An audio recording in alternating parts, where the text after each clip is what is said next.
In the dead of night, a student vanished from her own home without a trace. No clues, no witnesses, nothing. Police launched an immediate search, and what they discovered would shock an entire nation. Piece by piece, investigators uncovered a truth darker than anyone could have imagined. November 19th, 1985. Athens, Georgia. That's when Eve Carson entered the world. Even as a child, she showed a level of drive that set her apart from everyone around her. By high school, she wasn't just another student. She served as vice president of the student council, volunteered at a nursing home and a shelter for abused teens, worked as a congressional page, and assisted in a stem cell research laboratory. All of this before graduation. She graduated with honors, then headed to the University of North Carolina. There, she tackled a double major in political science and biology. Her academic excellence earned her a prestigious scholarship, and she quickly became a campus leader, taking on significant roles in various student organizations. But Eve didn't stop there. She continued her charitable efforts and taught science at an elementary school. Her ambitions stretched beyond borders. She traveled to Ecuador, spending a summer helping doctors. She studied for a semester in Cuba.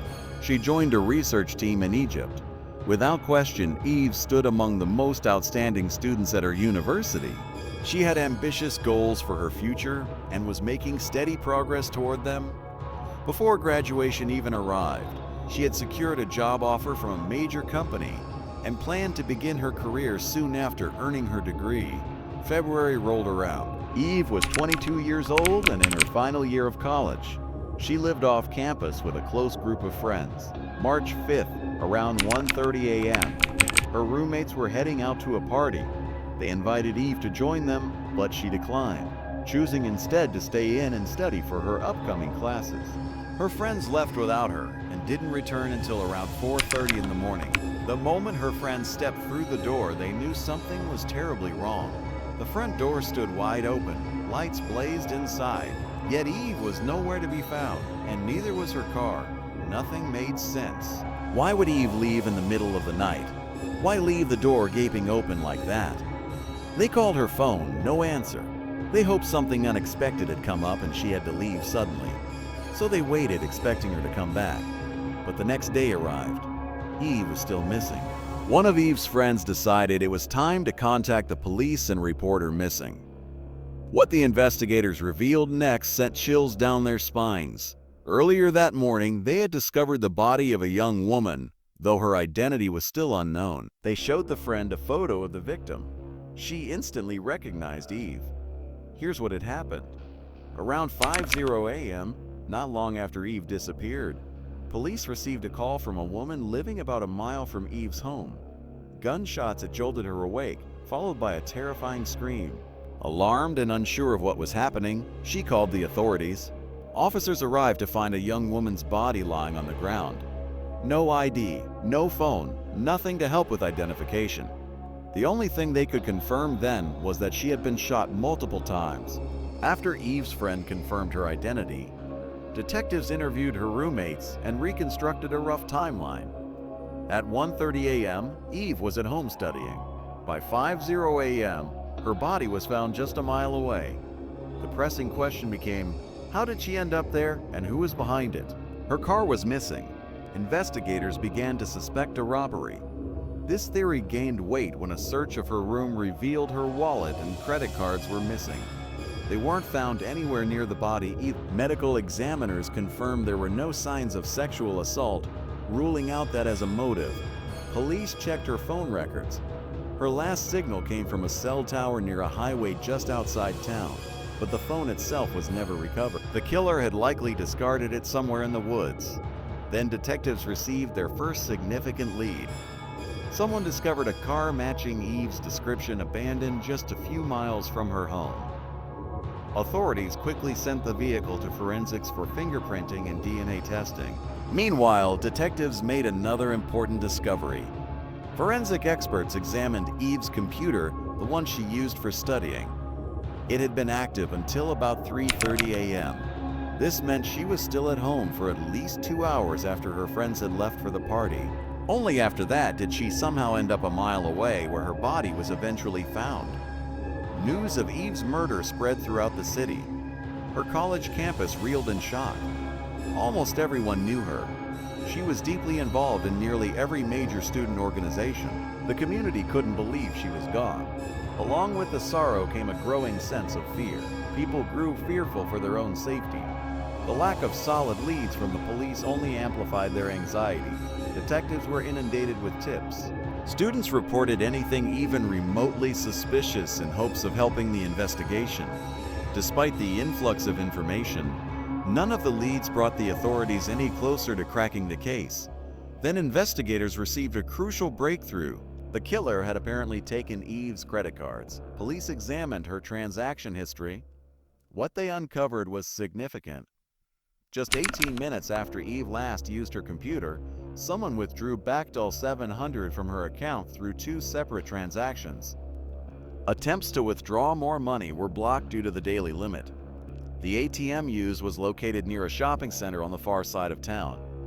Detectives immediately requested the security footage. As hoped, they got a clear match. The footage revealed a man sitting inside Eve's car using her card at the ATM. In the back seat, there appeared to be another person. Investigators suspected it might have been Eve herself, but the image quality was too poor to confirm. Forensic experts attempted to enhance the video for a clearer look, but their efforts proved unsuccessful. Police discovered that the suspect had attempted to use Eve's card at multiple other ATMs across the city, though none of those machines were equipped with surveillance cameras. This pattern continued until March 7th, when authorities received another alert about an attempted withdrawal. Around 12:30 a.m., the suspect showed up at a 24-hour convenience store and tried to use the ATM. The bank declined the transaction. Officers hurried to the store, which was in a neighboring town. This location had a functioning security camera. Reviewing the footage from that night, they saw someone attempting to use Eve's card. But in a surprising twist, it was not the same man seen in the earlier ATM video. Investigators now had to entertain the possibility that more than one person was involved in Eve's murder, or that the killer had handed her card off to an accomplice. They tried to identify the second suspect. Like before, the surveillance footage was too grainy to make a clear match. Detectives turned to the public for assistance, releasing both images from the security cameras to the media in hopes that someone might recognize the individuals. The case had already drawn widespread attention in the community. The police station was soon flooded with tips. Yet none of these leads brought authorities any closer to apprehending Eve's killer. Everything changed on March 12th when an anonymous caller came forward with a promising tip. The caller claimed to recognize the man in the second surveillance video from the convenience store and identified him as Dario Atwater. Detectives began investigating Atwater's background. What they uncovered was troubling. At only 21 years old, he already had an extensive criminal history, including multiple arrests for robbery, assault, drug offenses, and other crimes.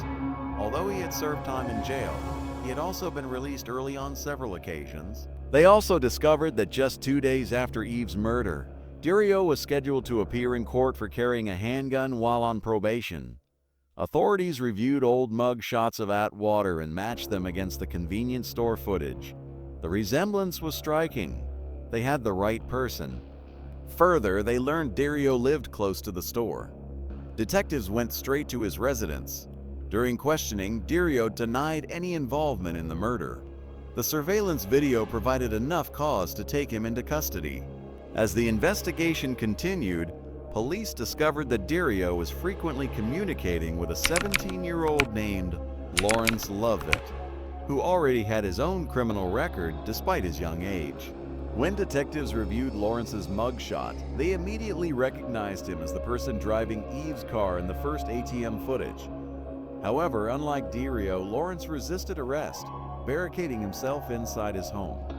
Law enforcement called in SWAT. When officers finally apprehended him, Lawrence also denied any involvement. Both suspects were then charged and held in custody, awaiting trial.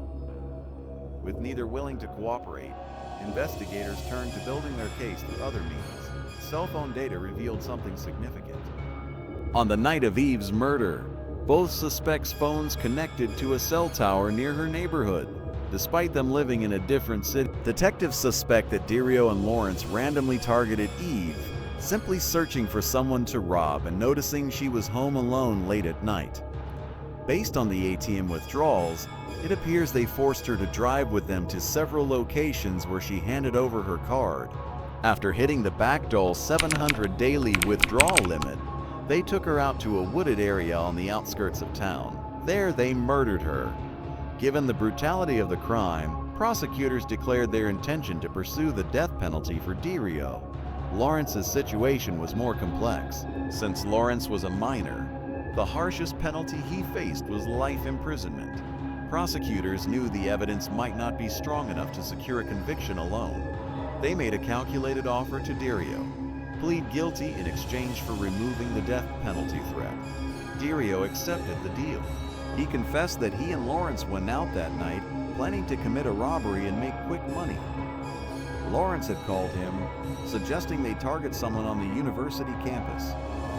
While driving through a neighborhood, they noticed Eve through a window in her house. That's when they acted. Armed with their guns, they broke in and forced her into her own car. They then drove to several ATMs, attempting to withdraw as much money as possible. Throughout the ordeal, Eve pleaded with them to let her go, promising she wouldn't say a word. She just wanted to get home. But they had different plans. According to Dario, they decided to kill her because she had seen their faces. They never even tried to conceal them. Ultimately, they took her to a deserted street and shot her multiple times with 2 guns. Dario also shared something deeply heartbreaking. Just before they killed her, Eve asked them to pray with her. Instead of showing any mercy, they coldly shot her down. April 2010, 2 years after the murder, Dario was found guilty. Thanks to his plea deal, the judge sentenced him to life in prison instead of the death penalty, plus an additional 30 years. After the verdict, Dario turned to Eve's parents. He apologized for his actions and admitted he deserved the punishment he received. Meanwhile, Lawrence refused to plead guilty. His trial began in December 2011. Despite his lawyer's attempts to prove his innocence, Dario's confession, along with the overwhelming evidence, led to Lawrence being found guilty and sentenced to life in prison. But his story didn't end there. In 2013, the State Court of Appeals overturned Lawrence's sentence, referencing a separate ruling that deemed life without parole for juvenile offenders excessively harsh and unnecessary. Consequently, he was granted a new trial. This time, Lawrence was more outspoken. He told the court that everyone makes mistakes and insisted he wasn't the monster people thought he was. Despite this, he showed little genuine remorse. Ultimately, the judge again sentenced him to life in prison. It's also important to mention that Lawrence was a suspect in another chillingly similar case. In January 2008, just months before Eve's murder, a 29-year-old student was broken into and killed in his apartment. Following the murder, money was withdrawn from the victim's account at various ATMs throughout the city. However, authorities never secured enough evidence to link Lawrence to that crime. The charges were eventually dropped. Eve's case not only captured national attention, but also sparked meaningful change. In February, North Carolina legislators enacted a new law that introduced harsher penalties and more rigorous procedures for individuals involved in gang-related offenses. This law took effect on December 1st and applies to all crimes committed from that date onward. The legislation was directly inspired by the tragedy that befell Eve. At her university, a scholarship was established in her honor. A memorial garden was created on campus to preserve her memory. In February 2009, one of Eve's close friends became a finalist on American Idol. While performing on stage, he shared how Eve's death motivated him to take a chance and audition. He expressed that without Eve, he never would have found the courage or determination to pursue his dream. If you found this case fascinating, don't forget to like the video and subscribe to the channel. We post crime case videos every night. Until next time, stay sharp, stay vigilant.